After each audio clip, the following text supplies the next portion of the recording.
The Kashmir files पर सियासत का दी एंड अभी बाकी है।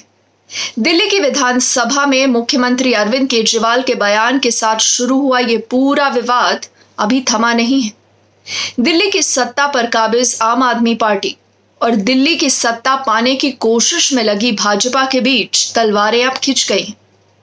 मुख्यमंत्री अरविंद केजरीवाल भाजपा से ये सवाल पूछते हैं कि बताइए, आपकी सरकार ने कश्मीरी पंडितों के लिए क्या किया?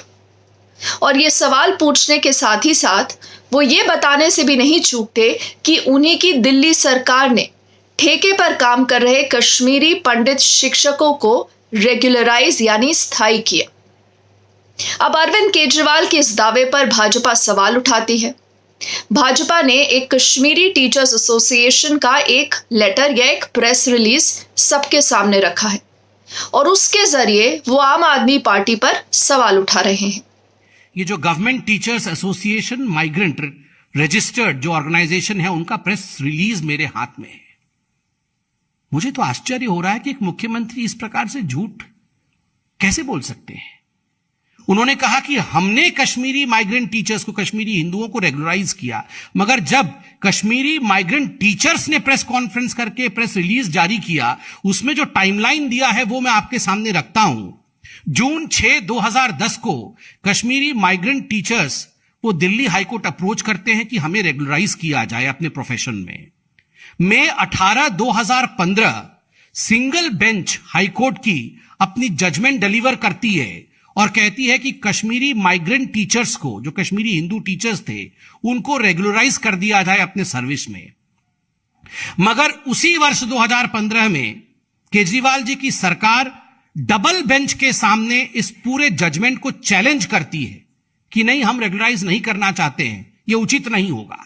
और मई 21, 2018 को डबल बेंच अपने वर्डिक्ट में दिल्ली सरकार के इस पूरे प्रक्रिया को, नकारने वाले प्रक्रिया को मना कर देती है और उन्हें डायरेक्ट करती है कि आप कश्मीरी माइग्रेंट टीचर्स जो हिंदू कश्मीरी प्रताड़ित थे, जो विस्थापित थे, आप इन विस्थापित कश्मीरी टीचर्स को आप रेगुलराइज करिए। यही मेरा जजमेंट है, यही हमारा जजमेंट है। बीजेपी ने आम आदमी पार्टी पर सवाल उठाए तो आम आदमी पार्टी ने भी डबल अटैक कर दिया।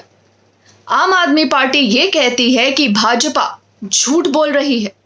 मनीष सिसोदिया जी ने बाकायदा चिट्ठी लिख के कहा है कि इसके अंदर कोई कोर्ट कचहरी नहीं करनी चाहिए, सरकार ने एक पॉलिसी डिसीजन ले लिया, आप इनको नौकरी दे दो। उसके बावजूद भाजपा के एलजी ने सुप्रीम कोर्ट के अंदर इसको चैलेंज किया और सुप्रीम कोर्ट के अंदर उनकी अपनी पिंकी आनंद पेश हुई और कश्मीरी पंडितों के, कश्मीरी माइग्रेंट्स के हक के खिलाफ ये लोग खड़े हुए। तो ये भाजपा का असली और सच्चा चेहरा है।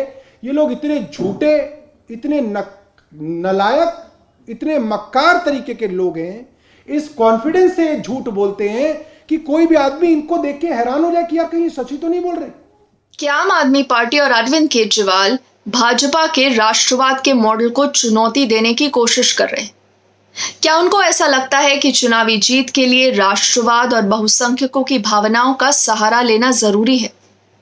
साथ ही साथ क्या कोशिश इस बात को लेकर भी है कि भाजपा के राष्ट्रवाद के हथियार को हड़प लिया जाए और हिंदुत्व के मोर्चे पर भी अपनी छवि को ऐसे बनाने की कोशिश क्या आम आदमी पार्टी कर रही है कि आप हिंदुत्व के खिलाफ नजर नहीं आए? देखिए, राष्ट्रवाद की जब भी बात आती है तो हमने देखा है कि आम आदमी पार्टी ने हर बार इस बात को दोहराया है कि वही सच्चे राष्ट्रभक्त हैं। उनसे बड़ा देश प्रेमी कोई नहीं है। वो देश हित में खड़े हैं, देश हित के साथ नजर आते हैं। चाहे अनुच्छेद 370 की बात हो, चाहे सर्जिकल स्ट्राइक्स की बात हो, कांग्रेस पार्टी की तरह आम आदमी पार्टी ने इन पर कोई सवाल नहीं उठाया। तिरंगा यात्रा आम आदमी पार्टी करती है देश के तमाम राज्यों में। भारत माता की जय एक ऐसा नारा है जो भाजपा से ज्यादा आम आदमी पार्टी इस्तेमाल करती है। देशभक्ति की पढ़ाई ये दिल्ली के स्कूलों में होती है। दिल्ली सरकार ने देशभक्ति करिकुलम की शुरुआत की है और कोशिश आम आदमी पार्टी की यही है दिखाने की कि वही सच्चे और बड़े राष्ट्रभक्त है। राजनीति इसी को लेकर है और क्या यही वजह है कि अब ये माना जा रहा है कि आम आदमी पार्टी इस समय बीजेपी के एक राष्ट्रवाद के मॉडल को चुनौती देने की लगातार कोशिश कर रही है? और आम आदमी पार्टी ये बात कहती भी है कि इस समय देश में राष्ट्रभक्ति की एक नई लहर है। अध्यक्ष महोदय, आज देश का आम आदमी खड़ा हो गया है। जब दिल्ली में हमारी सरकार बनी, हमने स्कूल अच्छे किए, अस्पताल अच्छे किए, सड़कें अच्छी की, बिजली मुफ्त कर दी, बिजली 24 घंटे कर दी, पानी फ्री कर दिया, पानी घर घर पहुंचाया। ये बात पूरे देश में फैल गई। पूरे देश के लोगों को लगा यार हो तो सकता है, करा नहीं इन्होंने अभी तक, 75 साल में इन्होंने करा नहीं, हो तो सकता है। तो कामों को लेके पूरे देश में एक उम्मीद जागी। और जब से पंजाब के नतीजे आए हैं तो लोगों को लगता है यार अब ये ईमानदारी और ये देशभक्ति की जो हवा बहने लगी, अब ये धीरे धीरे पूरे देश के अंदर बहेगी।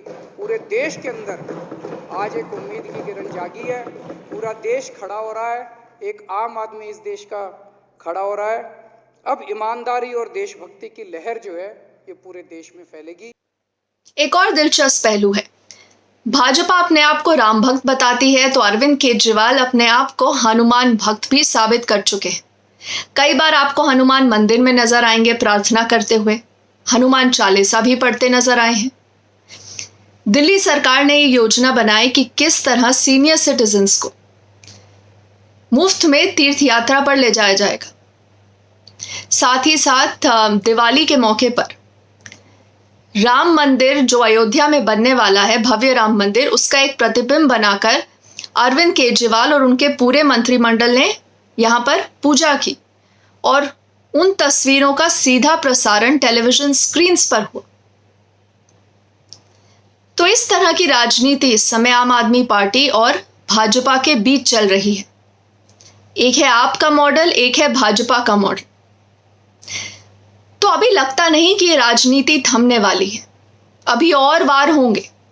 एक साइड वार करता है तो दूसरा पलटवार करता है, एक साइड आरोप लगाता है तो दूसरा साइड उस पूरे आरोप पर भी सवाल उठा देता है। और कश्मीरी पंडितों को लेकर भी कुछ इसी तरह का हमने घटनाक्रम देखा है। और दोनों पार्टियां इस समय एक दूसरे को बदनाम करने की कोशिश में लगे हैं और ये दिखाना चाहते हैं कि कौन कश्मीरी पंडितों के हित में खड़ा है, कौन उनके साथ खड़ा है, किसने कश्मीरी पंडितों के लिए क्या किया। तो आने वाले समय में ये राजनीति और दिलचस्प होगी। और जिस तरह तलवारें इस समय भाजपा और आप के बीच में खिंच गई हैं, उससे सीधा सीधा ये समझ आ रहा है कि एक मॉडल वर्सेस दूसरे मॉडल की ये लड़ाई अभी और लंबी चलेगी। इस पर हमारी लगातार निगाहें बनी रहेंगी। अगर आपने अभी तक मेरे YouTube चैनल को सब्सक्राइब नहीं किया है तो आपसे गुजारिश है कि आप YouTube पर जाएं और न्यूज़ यू डोंट गेट को ज़रूर सब्सक्राइब करिएगा। इस वीडियो को अपने दोस्तों के साथ, परिवार के साथ ज़रूर बांटिएगा। फिलहाल आपने ये पूरा वीडियो देखा, उसके लिए शुक्रिया। कमेंट सेक्शन में ज़रूर बताइएगा आपको ये वीडियो कैसा लगा।